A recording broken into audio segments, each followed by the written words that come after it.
అందరికీ నమస్తే welcome to PM7 24 hours news recap. COVID-19 మళ్లీ విజృంభణ. భారత్ లో క్రమంగా కోవిడ్ కేసులు పెరుగుతున్నాయి.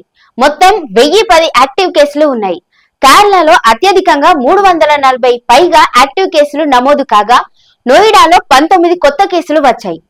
NB181 LF7 అనే సబ్ వేరియంట్ల వ్యాప్తికి కారణం కావచ్చు. ఉత్తరప్రదేశ్ పోలీసులో ఆపరేషన్ లండా రాష్ట్ర వ్యాప్తంగా 24 గంటల్లో 10 ఎన్కౌంటర్లు జరిగాయి.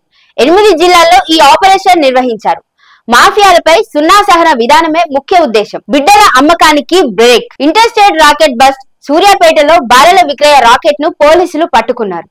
హైదరాబాద్, నల్గొండ ప్రాంతాల్లో దాడులు చేసి 13 మందిని అరెస్ట్ చేశారు.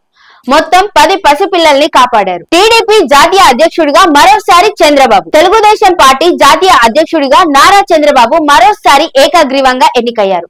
ఈ విషయాన్ని మహానాడు వేదికగా టీడీపీ నేతలు అధికారికంగా ప్రకటించారు. తుది పోటీకి 40 మోడల్స్ సిద్ధం. మిస్ వరల్డ్ 2025 ఫైనల్ కోసం కౌంట్ డౌన్ ప్రారంభమైంది. 40 మంది క్వార్టర్ ఫైనలిస్టులు తుది పోటీలకు సిద్ధంగా ఉన్నారు.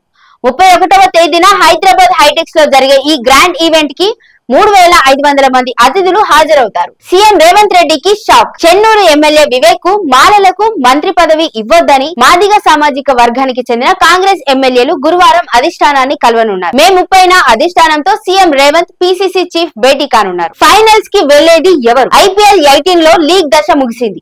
4 టీంలు క్వాలిఫైయర్స్ వరకు వచ్చాయి. ఇప్పుడు ఇక అసలు సమరం మొదలైంది.